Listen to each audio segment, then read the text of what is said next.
O presidente Jair Bolsonaro voltou a afirmar nesta quinta-feira que o governo federal estuda maneiras para garantir uma nova rodada do auxílio emergencial. Até o momento, a ideia da equipe econômica é propor ao Congresso o pagamento de mais 3 parcelas do benefício, no valor de R$ 200. Teriam direito ao benefício os trabalhadores informais não incluídos no Bolsa Família, que, em contrapartida, teriam que participar de cursos de qualificação profissional. Bolsonaro fez questão de afirmar, no entanto, que o benefício é emergencial e que é circunstancial. No momento, a nossa equipe, juntamente com parlamentares, estudamos a extensão por mais alguns meses do auxílio emergencial, que, repito, o nome é emergencial. Não pode ser eterno, porque isso representa um endividamento muito grande do nosso país. E ninguém quer o país quebrado. A declaração do presidente ocorreu durante uma cerimônia de entrega de títulos de propriedade na cidade de Alcântara, no Maranhão. Na ocasião, Bolsonaro lembrou do repasse de 13 bilhões de reais para garantir o pagamento das primeiras rodadas do auxílio emergencial no estado. Além disso, segundo o presidente, mais dinheiro foi enviado para ajudar no combate à Covid-19. Deste recurso, 18 bi para o Maranhão, 1,3 bilhão foi para a saúde, 190 milhões exclusivamente para leitos de UTI. Não justifica, senador Roberto Rocha, qualquer reclamação de não haver leitos de UTI para atender os nossos irmãos maranhenses acaso acometidos da Covid-19. Segundo pesquisas, em torno de 69% dos brasileiros que receberam o auxílio emergencial no ano passado não encontraram outra fonte de renda após o fim do benefício. E é justamente para ajudar essa parcela da população que o governo quer confirmar o quanto antes uma nova rodada de pagamentos. A expectativa é que o anúncio oficial ocorra logo após o Carnaval. O nosso primeiro tema, então, do programa desta quinta-feira, José Maria Trindade. Antes de chamar o Zé Maria, já temos o Fiuza. Deixa eu dar uma boa noite para o Fiuza. Guilherme Fiuza, já conosco? Tudo bem, Fiuza? Alô, Vitor Brown, José Maria Trindade, Ana Paula Henkel, Augusto Nunes, o mestre, nossa audiência fiel. Vamos lá. Agora sim, então, Zé, sua avaliação sobre essas declarações de hoje do presidente a respeito do auxílio emergencial. É bom dizer que o presidente Jair Bolsonaro foi ao Maranhão não exatamente para visitar o governador Flávio Dino, né? Mas por conta da base de Alcântara, que o lançamento de foguetes, existem acordos internacionais, existem metas a cumprir e havia problemas e o presidente foi exatamente conhecer ali de perto e levou a ministra Damares Alves para resolver alguns problemas lá com quilombolas e é preciso um acordo para que a base de Alcântara, né, realmente entre em funcionamento. Olha, Vitor, esse salário emergencial, ele tem 2 problemas imediatos. O primeiro é de ordem existencial.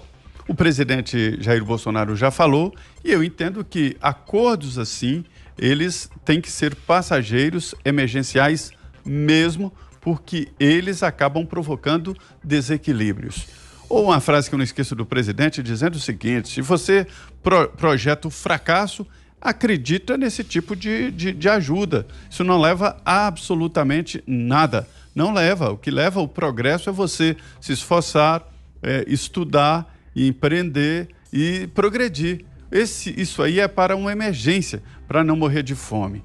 O Tribunal de Contas da União indicou que o governo apostou mais na economia do que na prevenção ou contra o novo coronavírus.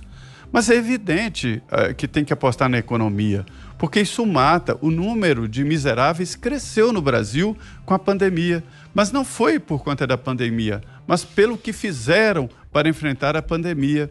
Ficou evidente que o lockdown, o trancamento, isto espanca a realidade, tira empregos e reduz a possibilidade de pessoas se alimentarem, se cuidarem e possivelmente até doenças irão aparecer. Eu conversei com o ministro da Saúde e ele fala em 4 ondas. A primeira é a Covid, mas existem outras. Uma delas é exatamente a economia. Existem outras, como, por exemplo, doenças que já existem, que não são tratadas por conta desse isolamento de famílias e tal.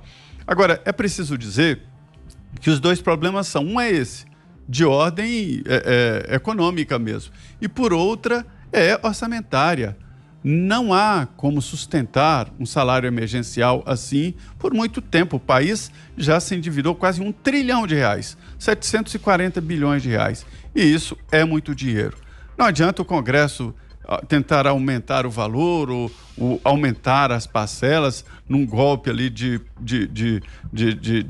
populismo, né? Porque isso não vai adiantar. O presidente Bolsonaro até descobriu os chamados invisíveis que não tinham nenhum contato com o governo, não tinham CPF. Então, é preciso fazer um recadastramento e dar mesmo esses novos meses e parar, né? Bom, e antes do comentário do Guilherme Fiuza, aproveito para chamar a nossa enquete de hoje. Ontem tratamos desse tema, justamente, o auxílio emergencial, e hoje a gente fala sobre um outro desdobramento econômico da pandemia da Covid-19, que é o fechamento de bares e restaurantes. A nossa pergunta hoje é a seguinte: você apoia ou não o fechamento de bares e restaurantes como forma de, segundo governadores e prefeitos, reduzir a disseminação do coronavírus? São duas as opções de resposta: apoio ou não apoio. Dê a sua opinião, é bem fácil, acesse o nosso portal www.jovempan.com.br. Ainda hoje, no final do programa, a gente traz para você o resultado da enquete desta quinta-feira. Guilherme Fiuza, e você, o que achou dessa sinalização do presidente Jair Bolsonaro de que o auxílio deve continuar, mas ele faz a ressalva, não é eterno?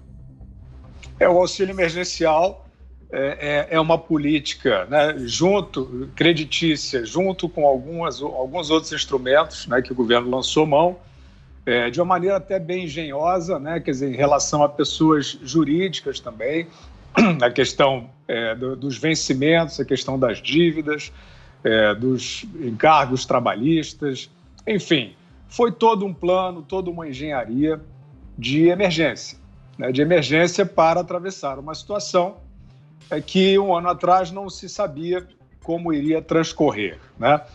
Bem, o transcurso dessa situação já está viciado, né?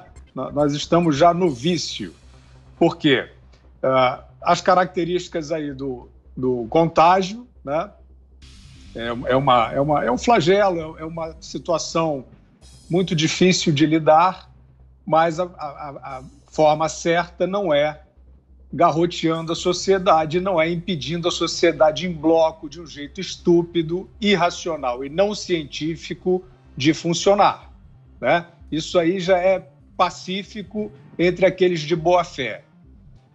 Agora, o presidente e o governo, de alguma maneira, estão reféns, porque nós já estamos vendo, né, aí congressistas, né, não os de espírito público, mas aqueles populistas, tentando faturar, dizendo que eles estão empurrando o governo, exigindo o governo, que o governo não quer, nunca quis e tal. É evidente que é uma medida que foi um socorro que salvou vidas. Isso a gente pode dizer que salvou vidas, né? Então, também é, secundariamente, um ativo político. O presidente, aparentemente, está aí tentando resolver como é que sai disso, porque no momento em que ele disser acabou, vai haver uma exploração disso, política, contra ele. E aí eu fico aí um pouco com o que disse o nosso telespectador Paulo, do Rio de Janeiro, ontem, no final do programa. Ele propôs o seguinte: auxílio emergencial sem data para acabar não existe. Tem que botar uma data, né? Tudo bem, vamos que a pandemia se prolongue um pouco mais. Não interessa. A maneira responsável e humana e científica de cuidar das pessoas não é trancar todo mundo. E o que faz com que seja essencial o auxílio emergencial nessa escala que ele está é essa medida do lockdown. Então, propôs o nosso telespectador: bota uma data para terminar e quem continuar no lockdown que não saiba comprovar por quê, nenhum deles sabe, nenhum desses governadores tem ali um laudo dizendo: olha isso aqui. Eles tentaram até, né? Tentaram empurraram o Butantan para um laudo desse, totalmente irresponsável, leviano, dizer: salvamos não sei quantas mil vidas aqui. Isso não é verdade, né? Então, quem não tiver como comprovar cientificamente as suas medidas, não recebe. Né? Bota uma data para terminar e recebe quem estiver abrindo, né? Quem estiver fazendo a transição correta, responsável e honesta para a volta à circulação comum. Evidentemente que aí sim, com todos os cuidados, né? Assim, o que nós vimos, os agentes econômicos, os setores de serviço, eles estão aprendendo bastante rápido, né? A conduta e a população também. E a população precisa ser puxada para o discernimento, para a responsabilidade, né? É preciso a pedagogia nesse momento, não essas medidas de trancamento estúpido, que aí sim vão fazer empurrar o auxílio emergencial até 2022, e aí sim aquela ideia de que o país vai quebrar, quebrou, não sei o quê, aí isso realmente pode de fato acontecer. Diga, Ana. Olha, Vitor, Ronald Reagan costumava falar que esses auxílios emergenciais, esses programas que são temporários, com a bandeira aí do social, que eles são o que se torna mais perto da eternidade na Terra, né? Uma vez colocados aí, se for de uma maneira irresponsável, eles se eternizam. Então, a gente entende, como o Zé comentou ontem, se eu não me engano, né? O auxílio, a volta do auxílio, no momento de pandemia global, no momento onde a economia, principalmente a economia que é conduzida aí de uma maneira draconiana por governadores tiranos, tanto no Brasil como aqui nos Estados Unidos, sufocada, esse auxílio ele vem em boa hora. Aqui nos Estados Unidos, esse auxílio também, agora foi passado um estímulo, né, de quase 2 trilhões de dólares, exatamente na mesma linha dessa aí que está passando no Brasil.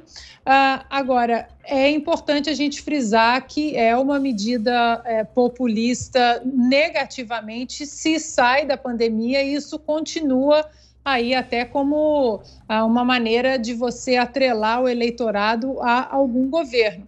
Então, é preciso muita responsabilidade nesse momento e entender que isso trazer essa maturidade para a população, para que a população entenda que esse auxílio emergencial ele é dentro de uma emergência, de uma pandemia global.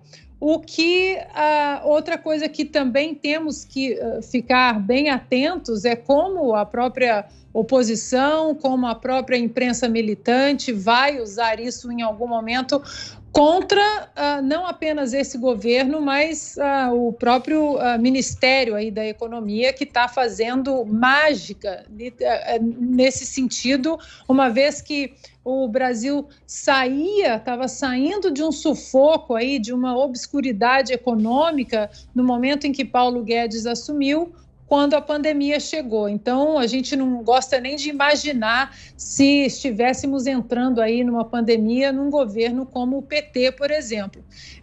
Continuar de olho, o presidente lembrou que o benefício é emergencial, que não pode ser eterno, e isso tem que ser lembrado sempre, porque a conta vai chegar, e essa conta vai chegar muito pesada logo ali, e não vai demorar muito, não. Augusto. O governo do PT já teria embarcado nesse auxílio emergencial aí, que estaria empurrando a conta aí para quando viesse, né? Porque eles são irresponsáveis. O presidente Bolsonaro está agindo com prudência. O Brasil não tem dinheiro para distribuir esse auxílio emergencial ad eterno. Tem que ser menor, infelizmente, e tem que ter um prazo para acabar. Eu repito o exemplo da Argentina. Na época do Perón, nos anos 40, começo dos anos 50, eles criaram um sistema assistencial suíço na Argentina. O que aconteceu? Quebraram o país. Até hoje, a Argentina não se recuperou desse sonho impossível, né? Não é a Suíça, não poderia ter aquele sistema previdenciário. Então, e adotaram o que não podiam concretizar, deu no que deu. O Brasil não tem dinheiro. Eles têm para dar esse auxílio, tem de dizer de onde vai sair o dinheiro. Senão, você vai criar um problema que uma hora a conta chega, não existe almoço grátis e o Brasil vai afundar ainda mais. O que é preciso fazer? O que foi sugerido para mim por alguns garçons de uma churrascaria que onde eu almocei há pouco tempo, o garçom estava conversando, ele disse, olha, eu fui salvo pelo auxílio emergencial, perdi o emprego aqui, e ele compreendia que o patrão não tinha como manter o mesmo quadro de funcionários. Ele falou, eu perdi o emprego e recebi o auxílio, mas o que eu quero é o emprego. Então é o seguinte, que os governadores que ficam fechando bares e restaurantes têm de saber disso. Eles estão tornando inevitável o auxílio emergencial. Se eles tratassem com mais sabedoria o problema, se eles não ficassem nesse abre e fecha de restaurantes e bares, essa turma, esse setor não precisaria de auxílio. Mas aí eu vou roubar agora um argumento muito usado corretamente pelo Guilherme Fiuza, que vem sendo repetido cada vez mais aí por motoristas de táxi, gente na rua. Por que o governo não age contra os pancadões? Por que o governo não age para organizar o transporte coletivo? É um crime você fechar bares e restaurantes que adotam medidas preventivas e deixar desprotegidos os passageiros do transporte público. Eles não mexem nisso. É aí que a pandemia cresce. São nesses lugares, nesses setores que a pandemia cresce. Não, eles decretam o lockdown de bares porque não tem coragem para agir, né, onde está realmente o tumor, onde está o problema. Então, ou a gente enfrenta essa pandemia com sabedoria, ou ficamos nesse auxílio emergencial que impede a retomada da política econômica do ministro Paulo Guedes, que vinha dando certo. Vinha dando certo. Todos os gráficos feitos por qualquer economista sério mostram que vinha dando certo. Então, é hora de falar, de entender o que está dizendo o presidente. Não pode ser eternizado um auxílio que custa um dinheiro que o Brasil não tem.